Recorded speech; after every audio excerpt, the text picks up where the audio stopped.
उनके साथ में सन 84 में श्रीमान मनोज गुप्ता जी भाई साहब जो भारतीय जनता पार्टी के पूर्व जिलाध्यक्ष हैं, उनके वो सहपाठी रहे हैं। मैं उनको भी आमंत्रित करता हूं, श्रीमान मनोज गुप्ता जी को, भाई साहब को, कि वो भी मोमेंटो देकर के उनका स्वागत करेंगे। स्वागत की इसी कड़ी में मैं आमंत्रित करता हूं श्रीमान संजय विक्रम परिहार जी, जो आज भारतीय जनता पार्टी में घर वापसी कर रहे हैं, पूर्व जिला पंचायत सदस्य हैं, ज्ञान प्रधान पूर्व में रहे हैं प्रभारी के, वो उनका माननीय मुख्य अतिथि जी का मोमेंटो देकर के स्वागत करेंगे श्रीमान संजय विक्रम सिंह परिहार जी। मैं आमंत्रित करता हूं श्रीमान संजय द्विवेदी जी को, जो प्रधान संघ के जिलाध्यक्ष हैं एवं हमारे प्रभारी के प्रधान हैं, वो आकर के माननीय मुख्य अतिथि जी का मोमेंटो देकर स्वागत करेंगे। मैं आमंत्रित करता हूं ब्लॉक प्रमुख प्रभारी श्रीमती अंजना अनुरागी जी को कि वो माननीय मुख्यमंत्री जी को मोमेंटो देकर स्वागत करें। इसी कड़ी में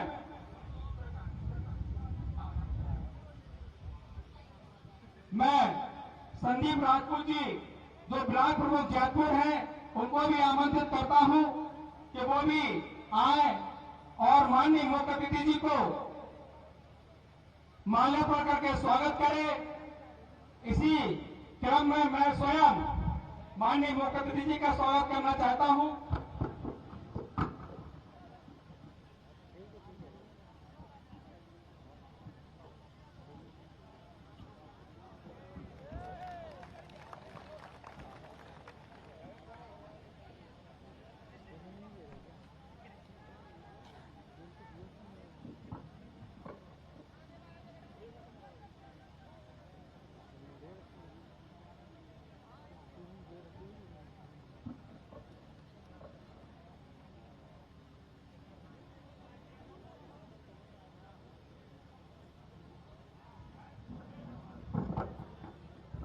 मैं आमंत्रित करता हूं इस सभा के संयोजक श्रीमान संतोष विश्वकर्मा जी को कि वो आए और माननीय मुख्य अतिथि जी का माल्यार्पण करके स्वागत करें। मैं आमंत्रित करता हूं पूर्व प्रधान आदरणीय श्री आसाराम यादव जी को कि वो आए और माननीय मुख्य अतिथि जी का माल्यार्पण कर स्वागत करें। मैं आमंत्रित करता हूं श्रीमान सौरभ तिलारी तिवारी जी को कि वो आए और स्वागत करें। अब स्वागत की इसी कड़ी को यही समाप्त करते हैं और जिस बात का हमें इंतजार था, आप सबके चहेते लाडले, हम सबके प्रिय सांसद कुंवर पुष्पेंद्र सिंह चंदेल जी हमारे बीच में उपस्थित हैं, जिनको एक आदर्श सांसद के रूप में जाना जाता है। मैं आदरणीय सांसद जी, जो भारतीय जनता पार्टी के अधिकृत प्रत्याशी भी हैं, उनसे अनुरोध करता हूं कि वो हम सबको संबोधित करें। आदरणीय सांसद जी। बोलिए भारत माता की। दोनों मुट्ठी बंद करके जोर से बजरंग बली वाली मुट्ठी। माननीय मुख्यमंत्री जी ने जितना बढ़िया गला चलाया, गला के तरीके मुट्ठी बनाइए और जोर से बोलिएगा। बोलिए भारत माता की, भारत माता की, वंदे वंदे। आज अपने इस पनवाड़ी की धरती पर आज के इस कार्यक्रम के मुख्य अतिथि विचार परिवार के बहुत बचबाल्यकाल से राष्ट्र के लिए, धर्म के लिए अपनी जवानी निछावर करने वाले, लंबे समय तक विद्यार्थी परिषद और भारतीय जनता पार्टी में कार्य करने के पश्चात कई बार विधायक रहे, मध्य प्रदेश सरकार में मंत्री रहे और वर्तमान में मध्य प्रदेश सरकार के आदरणीय मुख्यमंत्री जी आज हम लोगों को मुख्य अतिथि के रूप में यहां पर हम लोगों को आदरणीय डॉक्टर मोहन यादव जी मिले हैं। हमारे विद्यार्थी परिषद के पूर्व संगठन मंत्री और देश के सभी विद्यार्थियों की निरंतर लंबे समय तक चिंता करने वाले संगठन मंत्री जब आदरणीय डॉक्टर विष्णु दत्त शर्मा जी जब संगठन मंत्री थे, आज तो हमारे प्रदेश अध्यक्ष मध्य प्रदेश के खजुराहो से लगातार सांसद हैं, जब विद्यार्थी परिषद के संगठन मंत्री थे, हिंदुस्तान के कोनों कोनों का कार्यकर्ता अगर किसी कठिनाई में होता था, उनको याद करता था, तो तो डॉक्टर बीडी शर्मा जी निरंतर उसके लिए संघर्ष करके, लड़ करके, भिड़ करके न्याय दिलाने का काम करते थे। आज अपने यहाँ विशिष्ट अतिथि के रूप में उपस्थित है। मैं दोनों संगठन के मर्मज्ञ और लंबे समय से शुचिता की राजनीति करने वाले दोनों अपने मुख्य अतिथि और विशिष्ट अतिथि का एक बार आप सब लोग बड़ी जोरदार करतल ध्वनि से उनका जोरदार स्वागत करें। मैं वहां पर आप सभी की तरफ से उनका स्वागत, वंदन, अभिनंदन करता हूं। मंच पर विराजमान हमारे जिले के अध्यक्ष आदरणीय श्री अवधेश गुप्ता जी, हमारे मध्य प्रदेश सरकार के लोकप्रिय मंत्री हमारे आदरणीय श्री दिलीप अहिरवार जी, हमारे मध्य प्रदेश की पूर्व मंत्री और वर्तमान में छतरपुर की लोकप्रिय विधायक आदरणीय श्रीमती ललिता यादव जी, हमारे राजनगर के लोकप्रिय विधायक जुझारू साथी हमारे छोटे भाई आदरणीय डॉक्टर अरविंद पटेलिया जी, हमारे छतरपुर के भारतीय जनता पार्टी के, हमारे भारतीय जनता पार्टी के हमारे जिले के अध्यक्ष आदरणीय श्री चंद्रभान सिंह गौतम जी, हमारे पार्टी के वरिष्ठ नेता, पूर्व सांसद वरिष्ठ नेता आदरणीय श्रीमान गंगाचरण राजपूत जी, हमारे आदरणीय डॉक्टर संतोष चौरसिया जी, आदरणीय मनोज गुप्ता जी, आदरणीय चक्रपाणी त्रिपाठी जी, आदरणीय जेपी अनुरागी जी, हमारे आदरणीय श्री संजीव श्रृंगी ऋषि जी, आदरणीय विधायक जी श्री राकेश गोस्वामी जी, आदरणीय विधायक श्रीमती मनीषा अनुरागी जी, जिला पंचायत के अध्यक्ष श्रीमती जयंती राजपूत जी, हमारे प्रभारी लोकसभा के श्री संजय दुबे जी, हमारे लोकसभा के समन्वयक और एमएलसी आदरणीय अविनाश चौहान जी, हमारे पूर्व विधायक आदरणीय श्री डॉक्टर अमरेश कुमारी जी और महोबा के पूर्व लोकप्रिय विधायक और पूर्व मंत्री आदरणीय सूर्य कुमार साहू जी, आज के इस कार्यक्रम के संयोजक आदरणीय रमेश यादव जी, सह संयोजक हमारे आदरणीय श्री प्रकाश अनुरागी जी, हमारे एवं संतोष विश्वकर्मा जी, मंच पर विराजमान सभी परम सम्माननीय हमारे जनपद के क्षेत्र के वरिष्ठ जन, यहाँ पर सामने पंडाल में उपस्थित सभी परम सम्माननीय वरिष्ठ जन, नौजवान साथी, भाइयों बहनों, मैं पलट पे अपनी बात पूरी कर लूंगा। आदरणीय मुख्यमंत्री जी का दिल्ली में रोड शो है और मौसम आप देख रहे हैं, मौसम की खराबी से थोड़ा सा आने में विलंब हुआ है, उनको दिल्ली पहुंचना है। मैं बहुत देर उनकी और आपके बीच में बाधा नहीं बनूंगा, केवल 2-4 बातें करके अपनी बात पूरी करता हूं।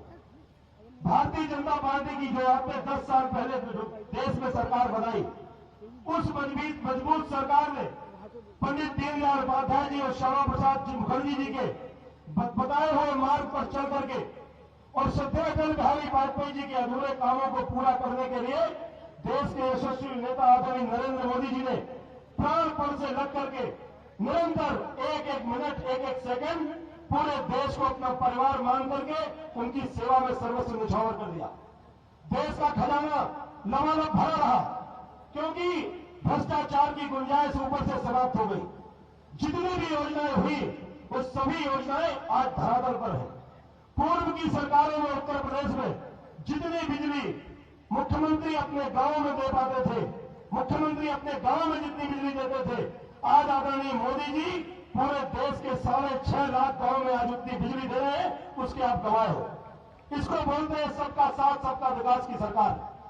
देश सही दिशा में चल रहा है, सीमाएं सुरक्षित है, देश के नौजवानों में उत्साह है, उमंग है। भारत माता के लिए सब कुछ निछावर करने वाले हमारे फौजी सबसे ज्यादा अगर प्रसन्न है तो भारतीय जनता पार्टी की सरकार में प्रसन्न है। पहले हमारे फौज के जवान जो रात दिन उनकी भुजाएं फड़कती थी और उनको ऊपर से कंट्रोल किया जाता था तुष्टीकरण के कारण से। पहले 26 जनवरी में मुख्य अतिथि वोट बैंक को देख करके बनाया जाता था और किसी भी बड़े राष्ट्राध्यक्ष को न बुला करके फलस्तीन जैसे यासिर अराफात टाइप के लोगों को यहां पर बुलाया जाता था।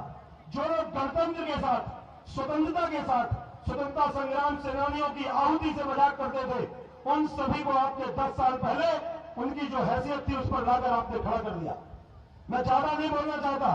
10 साल पहले आपने जो मुझे मौका दिया, आप सभी लोग इसके गवाह हैं। मैंने आप सभी को अपना परिवार मान करके, भाई मान करके निरंतर पूरी शुचिता से, पूरी ईमानदारी से आपकी सेवा की। कभी भी जात बिरादरी के बीच में दीवार खड़ी करने का काम नहीं किया, निरंतर लगातार लग करके काम किया। 10 साल में किसी का कोई मायकालाल नहीं बोल सकता कि आपके सांसद ने चुनाव के बहाने से भी कहीं 10 रुपए का भारतीय जनता पार्टी का झंडा भी मांगा हो।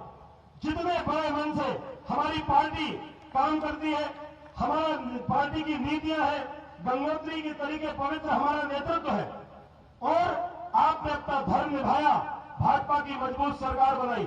देश के आदरणीय प्रधानमंत्री आदरणीय नरेंद्र मोदी जी, उत्तर प्रदेश के मुख्यमंत्री आदरणीय योगी आदित्यनाथ जी और मध्य प्रदेश के मुख्यमंत्री आदरणीय डॉक्टर मोहन यादव जी, हम लोग पड़ोसी जनपद की पड़ोसी बगल की सीमा लगी है, सब रिश्ते नाते आना जाना हमारा आपका सबका एक है। आप गवाए हैं, तीनों लोग पूरी शुचिता से लगन के साथ रात दिन सबके साथ मिलकर के काम कर रहे हैं। मैं आपसे एक निवेदन करता हूं, आने वाली 20 तारीख को भारत माता के लिए मोदी जी को तीसरी बार प्रधानमंत्री बनाने के लिए और अपने हमीरपुर संसदीय क्षेत्र के एक एक खेत में सिंचाई का पानी पहुंचाने के लिए, अपने यहां एक एक गांव में आपस में जातियों के बीच में बड़े समाज को एक करने के लिए, सभी में भाईचारा लाने के लिए और अपने क्षेत्र की अगली पीढ़ी, हमारे बच्चे नौजवान साथी, उनके भविष्य को गढ़ने के लिए, ताकि वो जो भारत के जो भविष्य अगली पीढ़ी है वो बड़े मन से काम करे और मां भारती की सेवा में अपना सब कुछ निछावर कर दे। इसके लिए एकमात्र उपाय, एकमात्र रास्ता आपके पास, केवल 20 तारीख को ईवीएम में कमल का बटन आपको दिखे और वही कमल का बटन दबे। आप सब जानते हैं, सभी समाज के लोग बैठे हैं, किसी भी समाज का कोई बंधु अगर 10 साल में मेरे पास आया, मैंने उसको भाई मान करके, परिवार मान करके काम किया, दूसरी पार्टी के चश्मे से नहीं देखा, किसी भी भेदभाव नहीं किया। इसलिए मैं अधिकार के साथ आपसे बोलता हूं, आप यहां पर सैकड़ों गांव के लोग बैठे हैं, यहां से जाइए, मुख्यमंत्री जी का मार्गदर्शन लीजिए, हमारे प्रदेश अध्यक्ष जी आदरणीय डॉक्टर हमारे बीडी शर्मा जी, उनका मार्गदर्शन लीजिए। उन लोगों ने भी अपनी पूरी जवानी, पूरा सब कुछ निछावर करके रात दिन संगठन के लिए काम किया है और मां भारती की सेवा में लगे हैं। उनका मार्गदर्शन लेकर के जाइए और मैं अधिकार के साथ आपसे आंख में आंख मिला करके, सामने बात करके मैं आपसे निवेदन करता हूं, क्योंकि मैंने बड़प्पन से आपके साथ जो बड़प्पन आपसे सीखा, उसी बड़प्पन से काम किया। 100% वोट मैं आपसे मांग रहा हूं, 99% नहीं मांग रहा हूं, 100% वोट भारतीय जनता पार्टी का कमल का बटन दबे, यही निवेदन करके अपनी बात पूरी करता हूं। पुनः आदरणीय मुख्यमंत्री जी का, आदरणीय अध्यक्ष जी का दिल से आभार प्रकट करता हूं।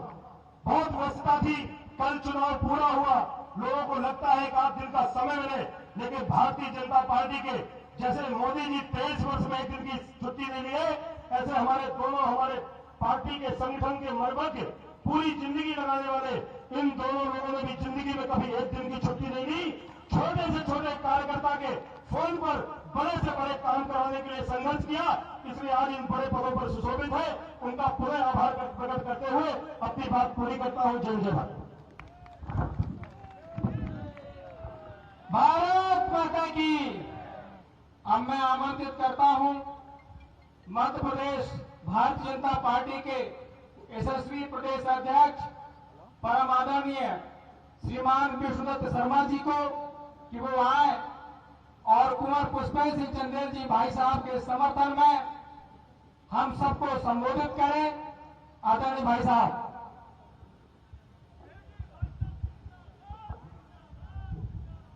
बोलिए भारत माता की। ये परवाड़ी की आवाज, मध्य प्रदेश के हमारे मुख्यमंत्री भी आए हैं, मैं भी आपके पड़ोस से आया हूं, लेकिन आज की ये आवाज इतनी बुलंद होनी चाहिए कि आज लोगों को लग जाए कि परवाड़ी के अंदर भाई पुष्पेंद्र चंदेल के लिए लोगों ने आवाज बुलंद कर दी है। भारत माता की। भारतीय जनता पार्टी जिंदाबाद। नरेंद्र मोदी जिंदाबाद। आज महुआ लोकसभा के परवाड़ी की सभा में हम सबके बीच उपस्थित मध्य प्रदेश के हमारे लोकप्रिय यशस्वी मुख्यमंत्री, जो एक सामान्य से सामान्य परिवार के, एक भारतीय जनता पार्टी के सामान्य कार्यकर्ता के तौर पर जिन्होंने अपनी भूमिका निभा करके जनता की सेवा की, और आज हमारा सौभाग्य है कि मध्य प्रदेश के लोकप्रिय मुख्यमंत्री के तौर पर डॉक्टर मोहन यादव आज नेतृत्व कर रहे हैं। तो ऐसे आदरणीय डॉक्टर मोहन यादव जी हमारे इस क्षेत्र के लोकप्रिय सांसद जिनको आप सुन रहे थे, और आदरणीय पुष्पेंद्र जी मेरे बड़े पुराने मित्र हैं। हम लोगों ने विद्यार्थी परिषद में साथ में काम किया है। आज मेरी जवाबदारी थी कि पड़ोसी होने के नाते से भी और संगठन में साथ काम करने के नाते से भी मैंने माननीय मोहन यादव जी से, हमारे मुख्यमंत्री जी से कहा, पुष्पेंद्र चंदेल जी को विजय श्री बनाने के लिए हम भी योगदान देने के लिए आज पनवाड़ी में चलेंगे। तो वो भी पधारे और मैं भी आदरणीय पुष्पेंद्र चंदेल जी के लिए आज आपके बीच पधारा हूं। आदरणीय संजीव सिंह जी जिले के प्रभारी, अवधेश गुप्ता जी जिले के सम्मानीय अध्यक्ष, राकेश गोस्वामी जी हमारे महोबा के आदरणीय विधायक, श्रीमती मनीषा अनुरागी जी राज्य की हमारी बहन विधायक, अविनाश सिंह चौहान जी लोकसभा के समन्वयक, दिलीप अहिरवार जी मध्य प्रदेश के हमारे चल्ला से विधायक और मध्य प्रदेश सरकार में मंत्री, श्रीमती ललिता यादव जी छतरपुर के हमारी विधायक, अरविंद पटेरिया जी राजनगर के विधायक मध्य प्रदेश के, रमेश यादव जी, चंद्रभान सिंह जी, संजय दुबे जी, जयप्रकाश अनुरागी जी, जयंती राजपूत जी, चक्रपाणी त्रिपाठी जी, गंगाचरण जी हमारे वरिष्ठ नेता, सिद्ध गोपाल साहू जी, अमरीश कुमारी जी, संजय सिंह पंजाब जी, श्री प्रकाश अनुरागी जी, संतोष विश्वकर्मा जी, और आज जनसभा में इतनी बड़ी संख्या में उपस्थित नागरिक भाई और बहनों, माननीय मुख्यमंत्री जी को दिल्ली पहुंचना है, वो आपको संबोधित करेंगे, लेकिन मैं अपने मित्र के लिए आपके बीच केवल आपसे 2-3 बातें कहकर आपसे आशीर्वाद मांगने के लिए आया हूं। मेरे भाइयों और बहनों, इस देश में माननीय प्रधानमंत्री नरेंद्र मोदी जी के नेतृत्व में जो 10 वर्षों के अंदर भारत के प्रधानमंत्री नरेंद्र मोदी जी ने हर गरीब के जीवन के बदलने का काम, हर गरीब के जीवन की आंखों में खुशी लाने का काम जो माननीय प्रधानमंत्री मोदी जी ने किया है, इस देश के अंदर विकास और गरीब कल्याण में माननीय प्रधानमंत्री नरेंद्र मोदी जी ने और भारतीय जनता पार्टी की सरकार ने आज इस देश को एक नए इंफ्रास्ट्रक्चर के साथ गांव-गांव को सड़क, बिजली, पानी तो छोड़ दो, आज देश के हर क्षेत्र में भारतीय जनता पार्टी की सरकारों ने जो काम किया है, तो दूसरी ओर हम देखते हैं कि भारत का मान और सम्मान, दुनिया के अंदर भारत को आज जो स्थान मिलने का काम हुआ है, तो इसके पीछे भी अगर किसी ने काम किया है तो भारत के प्रधानमंत्री नरेंद्र मोदी जी ने किया है। और इसलिए मेरे पनवाड़ी के भाइयों बहनों, महोबा लोकसभा के अंदर भी मेरे मित्र भाई पुष्पेंद्र चंदेल जी ने जो उन्होंने आपके बीच में कहा कि मैंने हर किसी के लिए और इस लोकसभा को आदर्श लोकसभा बनाने के लिए मैं उन कामों का उल्लेख नहीं करना चाहता हूं। मैं आपके पड़ोसी होने के नाते से जानता हूं कि किस प्रकार से इस क्षेत्र के विकास को 4 चांद लगाने का काम मेरे भाई पुष्पेंद्र चंदेल ने किया है। तो इसलिए मेरे भाई और बहनों, इस देश के अंदर माननीय प्रधानमंत्री नरेंद्र मोदी जी को देश की जनता जनार्दन ने तय कर लिया है कि भारत के प्रधानमंत्री मोदी जी को इस देश का तीसरी बार प्रधानमंत्री बनाना है। तो मेरे भाई और बहनों, पनवाड़ी के मैं सभी नागरिक भाई और बहनों, मैं आज आपसे आशीर्वाद मांगने के लिए आया हूं कि माननीय प्रधानमंत्री मोदी जी को हम सबको तीसरी बार प्रधानमंत्री बनाना है कि नहीं बनाना है? अरे भाई, इतनी कम आवाज से काम नहीं चलेगा, बनाना है कि नहीं बनाना है? क्योंकि भारत के प्रधानमंत्री नरेंद्र मोदी जी ने इस भारत को भ्रष्टाचार मुक्त भारत बनाया है। भारत के प्रधानमंत्री मोदी जी ने इस भारत को आतंकवाद से मुक्ति दिलाई है। मैं आज आपको पूछना चाहता हूं, पनवाड़ी के सभा के अंदर कांग्रेस के नेता ने कहा हर चुनाव में कुछ न कुछ बोलते और ऐसा बोलते जो देश के जनमानस पर, हम सब लोगों के हृदय पर उसके कारण से जिस प्रकार से समस्याएं खड़ी होती है, कांग्रेस के नेता कहते हैं कि मोदी जी को पाकिस्तान से बात कर लेनी चाहिए। पाकिस्तान के पास एटम बम है। जरा पलवाड़ी के भाई और बहनों मुझे बताओ, मोदी जिसकी 56 इंच की सीना है, वो कभी किसी के एटम बम से डरता है क्या? ताकि से बताओ, डरता है क्या? हमारे किसी एक सैनिक पर आघात होता है, हमारे किसी एक सैनिक पर हमला होने की बात होती है, तो अब ये कांग्रेस का शासन नहीं है, अब इस देश के अंदर प्रधानमंत्री नरेंद्र मोदी जी का शासन है। अगर कान भी फड़कता है तो उसका जवाब पाकिस्तान में घुस करके भारत की सेना देने में सक्षम होती है। तो इसलिए मोदी के नेतृत्व में आज इस देश को भ्रष्टाचार मुक्त भारत बनाने के लिए, आतंकवाद से मुक्ति दिलाने के लिए इस देश के अंदर भारत के प्रधानमंत्री नरेंद्र मोदी जी के नेतृत्व में हर गरीब का जो जीवन बदला है, तो गरीब के जीवन में उसके आंखों में खुशी लाने के लिए, विकास के नए आयाम खड़े करने के लिए और भारत के मान सम्मान के लिए आज इस देश की जरूरत है कि भारत के प्रधानमंत्री मोदी जी को तीसरी बार भारत का प्रधानमंत्री बनाना है। और अगर मोदी जी को प्रधानमंत्री बनाना है तो मेरे भाइयों और बहनों मुझे बताओ, ये जो कमल का फूल महोबा लोकसभा से पनवाड़ी के नागरिक भाइयों और बहनों, आपके हर बूथ पर जब तक कमल नहीं खिलेगा तब तक उन कमल की माला में आनंद नहीं आएगा।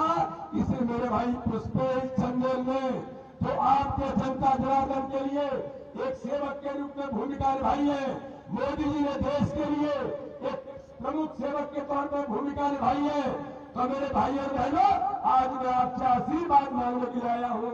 आपका पड़ोसी सांसद होने के नाते से, पड़ोसी भारतीय जनता पार्टी का कार्यकर्ता होने के नाते से आने वाली 20 तारीख को प्रधानमंत्री मोदी जी को तीसरी बार प्रधानमंत्री बनाने के लिए मेरे भाई पुष्पेश चंदेल को कमल पर बटन दबाकर ऐतिहासिक बहुमत से हर बूथ पर कमल खिलाना है। बोलिए मेरे भाइयों बहनों, हम सब तैयार हैं कि नहीं है? हर बूथ पर कमल खिलेगा, मोदी जी को तीसरी बार प्रधानमंत्री बनाएंगे, भाई पुष्पेश चंदेल को ऐतिहासिक बहुमत से जिताकर महोबा लोकसभा से दिल्ली के अंदर भेजेंगे। तो बोलिए भारत माता की, भारत माता की जय जय श्री राम, जय जय श्री राम। आप सबका बहुत बहुत धन्यवाद। जय जय श्री राम। अब मैं आदरणीय मुख्यमंत्री जी का सम्मान करने के लिए आप सभी से अनुरोध करता हूं, जोरदार तालियों से उनका स्वागत करें। हमारे मुख्य अतिथि डॉक्टर मोहन यादव जी, डॉक्टर मोहन यादव जी जिंदाबाद। बुंदेलखंड की धरती पर और खास करके देवभूमि, भगवान राम की भूमि, भगवान कृष्ण की भूमि, आला और उदल की धरती, वीरांगना रानी दुर्गावती जिनने मुगलों के दांत खट्टे किए, ऐसे अलग अलग कारणों से ये पूरा बुंदेलखंड, रानी अवंतीबाई लोधी, मैं भी बात करूंगा। पहले मंच पर अभी हमारे यशस्वी अध्यक्ष और खजुराहो के सांसद वी डी शर्मा जी का अभिनंदन करें, जिन्होंने जोरदार तरीके से अपनी बात रखी है। इस मंच पर ही मौजूद मेरे साथ 2 बार के माननीय मोदी जी के आभा मंडल के, नक्षत्र मंडल के एक नक्षत्र भाई पुष्पराज सिंह चंदेल, इनका भी अभिनंदन करें। समय की कमी है, पूरा मंच जोरदार तालियां बजा दें। मैं इसलिए जल्दी खड़ा हो गया, मौसम खराब है, हेलीकॉप्टर उड़ नहीं पाएगा और मुझे लगा कि अपने लोगों से बात करने के लिए जैसे आप बेकरार हो ऐसे मैं भी बेकरार हूं, जल्दी से अपनी बात प्रारंभ करूं। बोले गोपाल कृष्ण भगवान की। आज के इस सभा के साथ उत्तर प्रदेश की धरती पर महोबा लोकसभा पनवाड़ी स्थान है ना, और मैं अपनी कोई बात कहूं उसके पहले आप सबको बधाई देना चाहूंगा। बदलते दौर में इतिहास जो बन रहा है और उस इतिहास में हम और आप साक्षी हैं। इतिहास कैसे बन रहा है? ये इतिहास हमेशा वीरों का, महावीरों का, सामर्थ्यशालियों का, साहसी का, पूरा देश एक तरफ और ये बुंदेलखंड एक तरफ, ये सदैव अपनी वीरता के लिए जाना जाता है। हर काल हर युग में अपनी विशेष पहचान बनाता है। मैं अगर पुराने इतिहास में जाऊं, भगवान राम के काल में भी तो सामर्थ्य से दुनिया में सनातन संस्कृति की जय जयकार कराने में इस धरती ने अपनी विशेष पहचान बनाई। आगे बढ़े भगवान कृष्ण के काल में तो भगवान कृष्ण से और मध्य प्रदेश का रिश्ता बहुत अतीत का एक गौरवशाली पक्ष रहा है। और अतीत के इस गौरवशाली पक्ष में मैं जहां से आता हूं, भगवान कंस को मारने के बाद उनका जो विराट स्वरूप बना है और मुख से जो उनकी गीता नामक पवित्र ग्रंथ मिला है, वो उज्जैनी सांदीपनी आश्रम, जहां भगवान कृष्ण ने कंस को मार करके अपनी वीरता की तमाम बुलंदियों को छुआ था और उज्जैन आकर के ज्ञान से एवरेस्ट से भी ऊंचा पर्वत खड़ा करके अपना विराट व्यक्तित्व बनाया। ऐसे उस भगवान के कृष्ण के इस क्षेत्र से मेरे संबंध है और इस नाते से मैं 2-3 बातें जोड़ करके कहूंगा। मैंने बहुत सारे मित्र अलग अलग तरह से इन बातों को जोड़कर कहते हैं और कहना भी चाहिए। आप अगर उसके सार में जाओगे तो आपको सारी बातें दिखाई देगी। जैसे उदाहरण के लिए हम आला उदल की धरती पर अगर बात कर रहे हैं तो आला ने जो तलवार चलाई, उदल ने जो संघर्ष किया, अगर हम उसकी जय जयकार करते हैं, मुझे खुशी है इस बात की। यशस्वी प्रधानमंत्री के चुनाव की बात अगर अपन कर रहे हैं और लोग कहेंगे कि आप इनसे संबंध कैसे जोड़ रहे हो, भगवान राम से संबंध कैसे जोड़ रहे हो, भगवान कृष्ण से संबंध कैसे जोड़ रहे हो, आला उदल से कैसे संबंध जोड़ रहे हो, मैं तार्किक ढंग से सबसे संबंध जोड़ के बताना चाहूंगा। आप लाइन से देखिए, आप बताइए यहाँ जितने लोग बैठे हैं, नई शिक्षा नीति 2020 हमने लागू की और नई शिक्षा नीति लागू करते ही मध्य प्रदेश वो राज्य है जिसने सबसे पहले अपने पाठ्यक्रम में राष्ट्रीय शिक्षा नीति को लागू करके स्थान दिया। और शिक्षा नीति में क्या किया? शिक्षा नीति में भगवान राम के विविध प्रसंग, सबरी से झूठे बेर कोई राजकुमार खा सकता है, आदिवासी अंचल में ये एकमात्र देश कौन सा हो सकता है? वो केवल भारत हो सकता है। हमें इस बात का गर्व है। बोले भगवान रामचंद्र महाराज की। दूसरा उदाहरण, गरीब अमीर की दोस्ती। भगवान कृष्ण के कितने प्रसंग है, एक एक प्रसंग को पढ़ोगे तो आपको लगेगा जीवन पूरा धन्य हो जाएगा। लेकिन दुर्भाग्य से आप बताइए, एक इतने बड़े पराक्रमी कंस को मारने के बाद कोई यदुवंशी हो सकता है कि कुर्सी के लिए भूखे नहीं है, कुर्सी को लात मार करके पहले शिक्षा को महत्व देने उज्जैन गए? ये हमारे भगवान कृष्ण से ये सीखने वाली बात। और सीखे भी तो क्या सीखे?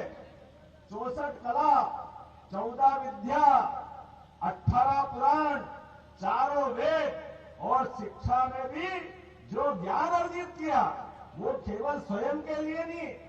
आज इतने सारे कई सारे विद्यार्थी निकल गए, कई शिष्य निकल गए, लेकिन युद्ध के उस नगाड़े बज रहे हैं, लाखों लोग सीना आमने सामने खड़ी है और ऐसी सेना में भी अपने मुखारविंद से एक एक गीता के 18 अध्याय में जीवन का जो जन्मा वो मरेगा, इसमें कोई आश्चर्य नहीं। मृत्यु का कारण जन्म है, लेकिन जन्म और मृत्यु के बीच में अपने ज्ञान से वो जो शिक्षा ग्रहण की, वो जन्म सिद्ध करने के लिए जो पवित्र ग्रंथ बनाया, अपने उस गीता के पवित्र ग्रंथ की तुलना में दुनिया में कहीं भी बदलाव हुआ, कोई भी क्रांति हुई, मैं गारंटी से कह सकता हूं, महात्मा गांधी से लगा करके कोई भी देशभक्त जिनने अपने देश में आगे बढ़ के क्रांति का सपना देखा है, वो बगैर गीता के नहीं आ सकता, ये गारंटी दे सकता हूं। बोले गोपाल कृष्ण भगवान की। अब ऐसे शिक्षार्थी जो युद्ध के माहौल में भी शिक्षा याद करें, धर्म के लिए एक नहीं कितने उदाहरण भरे पड़े। हमने सबने देखा भगवान ने जन्म लिया है केवल धर्म की स्थापना के लिए, और भगवान कृष्ण को हम पाठ्यक्रम में हिस्सा नहीं दें। मुझे इस बात की प्रसन्नता है, आने वाले समय में हमने अपने सभी कॉलेज के विद्यार्थियों को जिन जिन को पढ़ना है उनको पाठ्यक्रम के अंदर भी भगवान कृष्ण के पाठ का प्रसंगों का हिस्सा बनाया है। हमारे विद्यार्थी पढ़ेंगे, भगवान कृष्ण को नहीं पढ़ेंगे, भगवान राम को नहीं पढ़ेंगे तो किसको पढ़ेंगे? हाँ, कोई कहता आप सनातन संस्कृति वाले हो, आप इनको स्थान दोगे। हमने कहा एक बार नहीं 100 बार देंगे, तुमको जो करना हो कर लो, हम तो इनकी जय जयकार करने वाले। आपको नफरत हो सकती है, हमको नफरत नहीं हो सकती। हम तो अपने देवी देवताओं को मानने वाले हैं। और क्यों नहीं माने? आला उदल का भी वही स्थान है जिसके कारण से हमको उन पे गर्व है। वही अपने जीवन को ऐसे ही होम नहीं कर देता है जब तक कि उसके अंदर देशभक्ति की भावना नहीं हो। मुझे इस बात की प्रसन्नता है। और जैसे हमारी सरकार बनी, जिस क्षेत्र में हूं उस क्षेत्र के लिए बताना चाहूंगा राजपूत जी, आप भी अपने यहाँ सांसद और आपके बेटे भी विधायक हैं। हमने पहली कैबिनेट अगर जबलपुर में की है तो पहली कैबिनेट में स्थान दिया है रानी अवंतीबाई और रानी दुर्गावती के नाम पर हमारी पहली कैबिनेट हुई है।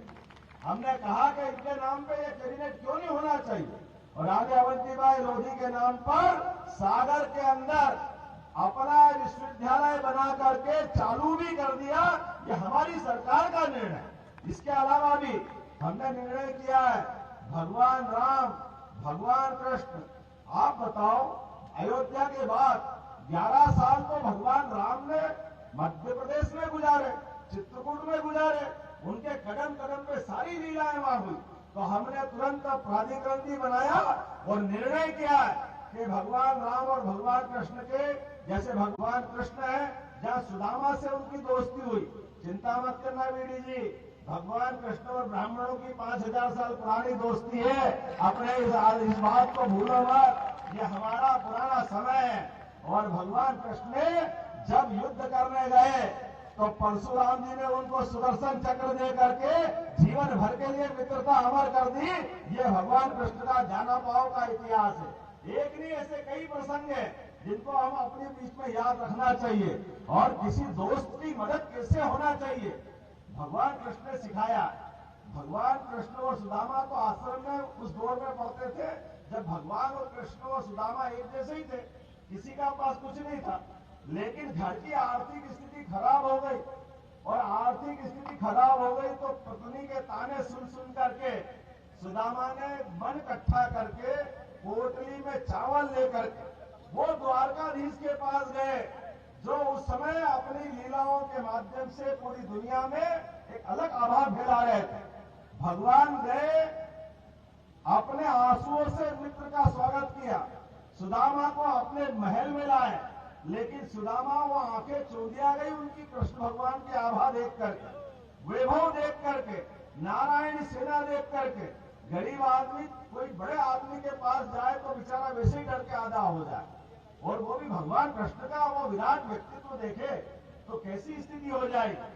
वो अपनी पोटली के चावल पोटली में ले गए और एक बार भी नहीं बोल पाए कि कृष्ण मेरी मदद कर दो। 6 महीने भगवान कृष्ण ने अपने पास रखा, अपना झूला झुलाना, हाथ से खाना खिलाना, पता नहीं क्या क्या प्रकार से। अब सुदामा को याद आने लगी घर की। 5 महीने के बाद 6ठे महीने भगवान एक एक दिन करके टालते जा रहे हैं। 6 महीने बाद जब जाने लगे सुदामा तो उन्होंने कहा कन्हैया तुम्हारी भाभी याद कर रही है, तो उन्होंने कहा मेरा नमस्कार बोलना। और सुदामा तो मन में खराब मन से गए कि ये क्या कर रहे कृष्ण, मैं तो आया था कुछ मदद कर दे, लेकिन इनने कोई मदद तो करी नहीं, मेरे को खिलाया पिलाया आवेर दिया, और ये कौन सी बात हो गई। लेकिन कोई बात नहीं, जाना तो था। अब घर के लिए निकले, लेकिन ये उदाहरण सबसे बड़ा है। जैसे ही वो घर के पास पहुंचे, 1-2 किलोमीटर दूर से ही बड़े बड़े दूध उनको लेने आए, और जहां देखते वहां उनकी झोपड़ी थी। 6 महीने में भव्य महल बना दिया, और इतना धन दिया कि सुदामा ने जीवन में सोचा नहीं है। ये भगवान कृष्ण की मित्रता की सबसे बड़ी पहचान है। बोलो भगवान कृष्ण भगवान की। अपने दोस्त को अपने हाथ से देकर के लज्जित होने से बचाया। आप अपन भी याद रखना इस बात को, कभी मित्र की मदद करना है तो वो आपसे आंख मिला के आंखें नीची कर लेगा अगर आप हाथ में पैसा दोगे। अपने दोस्त को भी देना हो तो पीठ पीछे से मदद कर दो, और सामने एहसान मत बताओ। अरे गोपाल कृष्ण कितने प्रकार से सिखाते हैं, हम उनके लिए कितनी सारी बात कर सकते हैं। आज के इस प्रसंग पे आज तो चुनाव की बेला है और जोरदार ताली बजाओ नरेंद्र मोदी जी के लिए। हमें इस बात का गर्व है, मैं आपसे ये कहने आया। पहली बार ऐसा हो रहा है, विदेशी राष्ट्रपति आए, अमेरिका का राष्ट्रपति, दुनिया का सबसे बड़ा राजा मान के सब चुका, लेकिन इतने बड़े आदमी के पास भी वो गया जमाना जब हम कभी ताजमहल देते थे, कभी कुछ और चीज देते थे। आज ऐसा हो रहा है कि हमारे प्रधानमंत्री अपने देश की सबसे बहुमूल्य चीज उनको भेंट में देते, और भेंट में क्या दे रहे हैं? पवित्र गीता। इससे बड़ा ग्रंथ क्या हो सकता है? जोरदार अभिनंदन करो। हम इस बात के लिए तो जी रहे हैं, रामायण, गीता, अरे इनसे बड़े कौन से ग्रंथ हो सकते? इनकी हम अगर ध्यान नहीं रखेंगे, इनका सम्मान नहीं करेंगे तो कैसे कर सकते? मुझे इस बात की प्रसन्नता है, यशस्वी प्रधानमंत्री ने ये हमारे सबके सामने उदाहरण है, सबका साथ सबका विकास करके बताने वाली बात अगर देखेंगे तो हम सबको मालूम है बड़ी संख्या में या सभी वंश के लोग बैठे, लेकिन एकमात्र हमारी पार्टी भारतीय जनता पार्टी है जो सबका साथ सबका विकास कहने के लिए बोलती नहीं है, करके दिखाती है। मेरे पिताजी कोई विधायक नहीं है, कोई सांसद नहीं है, कोई मंत्री नहीं है, लेकिन उठा करके पहले शिक्षा मंत्री, उसके पहले टूरिज्म कॉर्पोरेशन का चेयरमैन, उसके पहले उज्जैन विकास प्राधिकरण का अध्यक्ष, और अभी उठा करके मुख्यमंत्री बनाया। तो आप सब बंधुओं के कारण बनाया, मुझे इस बात की प्रसन्नता है। और जो मेरे यहाँ हुआ है वो आपके यहाँ भी हो सकता है, यहाँ क्यों नहीं हो सकता है? आप में से क्यों मौका नहीं मिल सकता है? सबको मौका मिल सकता है। ये देने वाले का दिल चाहिए, और देने वाले का दिल 56 इंच का सीने वाला हो सकता है। मुझे इस बात की प्रसन्नता है।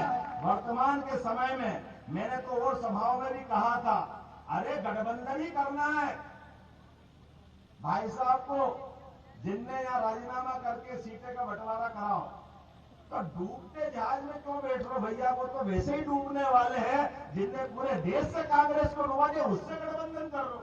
अरे गठबंधन करो चलती हुई गाड़ी से, उगते हुए सूर्य को नमस्कार करो। हमारी संस्कृति इसके लिए जानी जाती है। भाजपा से हाथ मिलाते मैं तो धन्यवाद देना चाहूंगा मुलायम सिंह जी को, जिन्होंने उस समय मोदी जी के लिए भविष्य की शुभकामना दी थी। जोरदार ताली बजाओ। मोदी जी को उस समय शुभकामना मुलायम सिंह जी से मिली थी, और उन्होंने कहा था मुलायम सिंह जी ने कि आपकी सरकार बन रही है। और मुझे इस बात की भी प्रसन्नता है, जीते जी उनके समय उनके हाथ में ताकत रही। एक बार इन हारने वाली डूबने वाली पार्टी से कभी हाथ नहीं मिलाया, उनने मिलाया क्या कभी हाथ? अरे इतना बड़ा समुदाय जिनके पीछे खड़ा हो और उनके समुदाय की चिंता नहीं करते हुए बदलते दौर में सनातन संस्कृति की जय जयकार करने के लिए भगवान राम, भगवान कृष्ण, इनका पूरा जीवन केवल इसी बात के लिए रहा कि धर्म की नगरी की जय होना चाहिए, धर्म के मार्ग पे चलना चाहिए। और आज तो समय बदल रहा है, मुझे इस बात की प्रसन्नता है, भगवान राम अयोध्या में मुस्कुरा रहे हैं। बोलो जय जय सिया राम। अरे भगवान राम मुस्कुरा रहा है, मैं उज्जैन से आता हूँ, बाबा महाकाल का महालोक मुस्कुरा रहा है। बोलो महाकाल महाराज की। अब जब राम मुस्कुरा रहा है, महाकाल मुस्कुरा रहा है, विश्वनाथ मुस्कुरा रहा है, तो कृष्ण कन्हैया ने क्या बिगाड़ा? उनको मुस्कुराना चाहिए नहीं मुस्कुराना चाहिए? ये डंके की चोट आवाज आना चाहिए नहीं मथुरा के लिए? बोलो कृष्ण कन्हैया लाल की। ये चुनाव कृष्ण कन्हैया के लिए है। याद रखना, जो आपने 24 कैरेट सोना 100 टन जिनने कहा डंके की चोट, पहली बार 2014 में वोट लिया कि देश से आतंकवाद को समाप्त करेंगे, पूरे देश में आतंकवाद समाप्त हुआ। दूसरी बार उन्होंने कहा इस देश से धारा 370 सहित इस देश के अंदर हमारे सभी सांस्कृतिक अनुष्ठान के पर्व चालू होंगे। और हमने सबने देखा अयोध्या का फैसला 5 साल के अंदर मुकदमा में निपटा, कोर्ट के माध्यम से फैसला हुआ, और फैसले के बाद न केवल भूमि पूजन हुआ बल्कि लोकार्पण भी हुआ। और उम्मीद करेंगे आने वाले समय में ये सरकार बनेगी तो डंके की चोट अपना भगवान कृष्ण भी मुस्कुराएंगे मथुरा के अंदर। तो हम सबके लिए वो गौरवशाली क्षण होगा जिसके लिए हम और आप जी रहे हैं। ये नए बनते इतिहास में आप भी आगे बढ़ो, हम भी आगे बढ़े और मोदी जी तक अपनी बात पहुंचाने के लिए हमारे चंदेल जी साथ में जोरदार ताली बजाओ पुष्पेंद्र सिंह चंदेल जी के लिए मेरी अपनी ओर से भी शुभकामनाएं। एक दूर नहीं है, केवल 20 किलोमीटर दूर से मैं आपको बाय बाय कर रहा हूं कि आइए उज्जैन में भी बुला रहा हूं। उज्जैन सहित पूरा प्रदेश आपका स्वागत कर रहा है। क्या मध्य प्रदेश, क्या उत्तर प्रदेश विकास के मामले में दुनिया के अंदर भारत का मान बढ़ाने के लिए, सम्मान बढ़ाने के लिए नरेंद्र मोदी जी 24 घंटे अनथक काम कर रहे हैं। हम और आप मिलकर के एक नया इतिहास गढ़ रहे हैं। भारत माता की जय जयकार करते हुए, इस सनातन धर्म की जय जयकार करते हुए आइए भारतीय जनता पार्टी को तीसरी बार सरकार सौंपने के लिए संकल्पित होइए। मेरे साथ सभी बोलेंगे भारत माता की, भारत माता की, भारत माता की। बहुत बहुत धन्यवाद। भारत माता की।